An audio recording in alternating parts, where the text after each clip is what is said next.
The Israelite Nation, Worldwide Ministries. The topic of Esau, Edom, and the Gentiles, because that's something that we really and truly we gotta discuss Esau, Edom, and the Gentiles. So what we'll do is this: we're gonna go to the book of Genesis, and I so much love going to the book of Genesis. In the book of Genesis is where we get our beginning. In Genesis chapter 10. I dealt with this before, but in Genesis chapter 10, it's very interesting. It says here, Genesis chapter 10, from the first verse. Now these are the generations of the sons of Noah, Shem, Ham, and Japheth. And unto them were sons born after the flood. The sons of Japheth, Gomer, and Magog, and Madai, and Javan, and Tubal, Meshach, Tyrus. The sons of Gomer, Ashkenaz, Riphtah, and Togarmah. The sons of Javan, Elisha, Tarshish, Kittim, and Dodan. And verse 5 is what you have to pay attention to.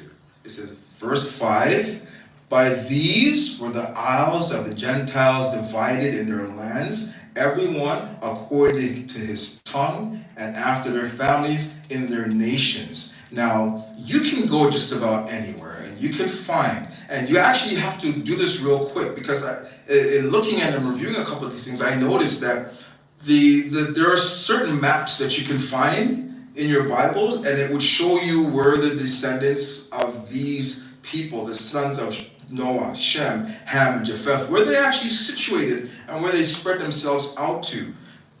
There are some Bibles now that don't have that map. They don't have the map of the nations of Noah. So by all means, what you need to do is just go ahead and look for it. Usually they're quite correct as to where the placement of the children of Japheth are. So it's very important. Now, I could actually even just close the book at this point in time and don't even have to discuss it any further, because that identified the children that were, it says that by these were the isles of the Gentiles divided. So Japheth's children dwelt in these lands that are identified unto them. But still, there's some confusion. So what we're going to do is this. We're going to go into, again, Genesis. And in Genesis, we're going to do this. We're going to go to Genesis chapter 25, because this is very important. Genesis chapter 25 is very important for us, because as Israelites, we teach about our culture. We teach about the history of our people. In Genesis chapter 25, from the 19th verse, it says this. Now these are the generations of Isaac, Abraham's son. Abraham begot Isaac, and Isaac was 40 years old when he took Rebekah to wife, the daughter of Bethuel, the Syrian of Pandanaram, the sister to Laban, the Syrian. And Isaac entreated the Lord for his wife, because she was barren. And the Lord was entreated of him, and Rebekah, his wife, conceived. And the children struggled together within her. And she said, if it be so, why am I thus? And she went and inquired of the Lord. And the Lord said unto her, 2 nations are in thy womb, and 2 manner of people shall be separated from thy bowels. And the one people shall be stronger than the other people, and the elder shall serve the younger. And when her days to be delivered were fulfilled, behold, there were twins in her womb. And the first came out red all over like a hairy garment, and they called his name Esau. And after that came his brother out, and his hand took hold of Esau's heel, and his name was called Jacob. And Isaac was 80 years old and 10 when she bare them. I want you to understand this, because there's a lot of people that like to skirt over this issue. Here's Jacob, and here's Esau. Their mother had just given birth to both of them. So Jacob and Esau came from the same womb. They're brothers. As a matter of fact, they're twins. The way people are going about it today, you would think that there is absolutely that Esau is just some person that came out of nowhere. Esau was Jacob's twin brother. They came from the same womb. Now, as a father, I'm just a father. I have children, and I have been there for the birth of my children. Now, that's one thing. But when you are a mother, it's on another level when you give birth. So, our mother gave birth to twins. Now, people would have you believe that, I don't know, what did she do? Just take Esau and throw him out? Just threw him out the camp, threw him out the tent, and then he just grew up by himself? We're talking about a family here. Twins. If you are a mom and you give birth to twins, like, just think about it. There is no greater joy, and especially now in these days, to give birth. And understand this, Esau and Jacob are twin brothers. So what do you think happened to Esau when he was 8 days old? I don't know. What do you think? What do you think happened to Esau as he grew old? Oh, I don't know. He's with his father. He's with his people. Esau, his culture is identical to our culture. He was raised among shepherds, as we were. Esau is not a stranger. Don't be confused with Esau and the Gentiles. There are two completely different people. The heritage of Esau is the heritage of the Hebrews, because he was there. This is not some mystery. This is not something that you can't understand. I didn't write the book, but look what it says here. It says that the boys grew. They're boys, they're brothers. I have a brother. Most of us have brothers and siblings. What do you think happens when you're children and you grow up together? You share the same culture. You're one and the same. So yes, Esau was, he could be considered to be a Hebrew. But the difference with Esau, and I want you to know this, and it says here in verse 27, and the boys grew, and Esau was a cunning hunter, a man of the field, and Jacob was a plain man dwelling in tents. And Isaac loved Esau because he didn't eat of his venison, but Rebekah loved Jacob. Mom, dad, like, one has their favorite.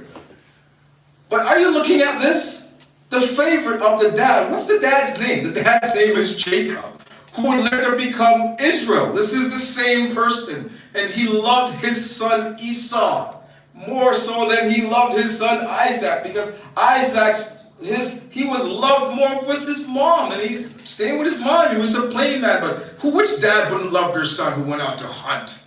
Just get a bow and shoot animals, and yeah, that's my boy. That's Esau.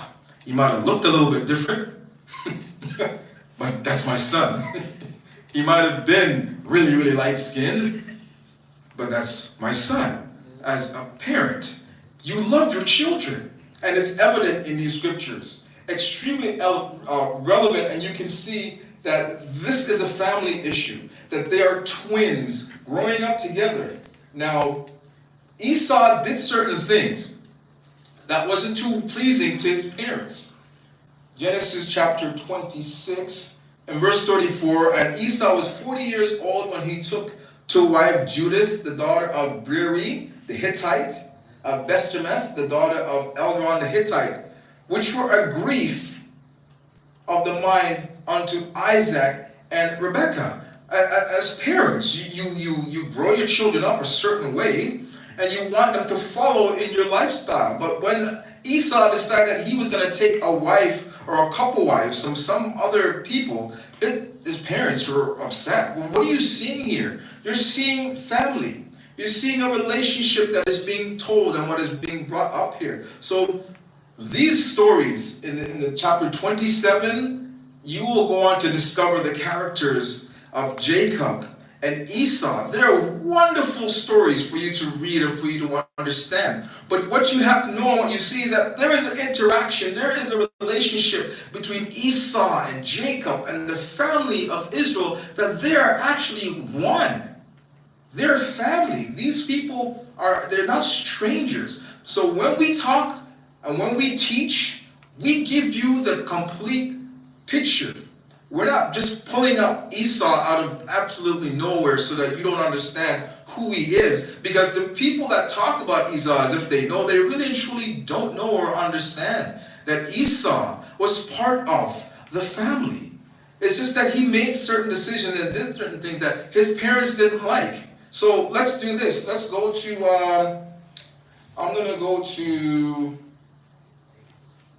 going to skip just a little bit because we do know the story of Esau and how he sold his birthright and what he did. But there was something that took place. And it says here in Genesis chapter 32, Jacob at this particular time, he's going to go and meet his brother.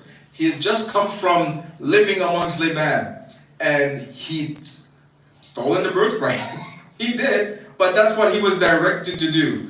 The God of Israel put these things in place, and our father had Esau lose his birthright to his brother. But as the scripture says, the elder shall serve the younger. So Esau grew up with that, hating his brother. But that's really and truly none of your business. That has nothing to do with you. This is a family matter. So when you go to read scriptures like Malachi, where it says that God hated Esau, that's none of your business. That's the God of Israel business. If he decides that he wants to hate Esau, that's up to him. So I'm sorry.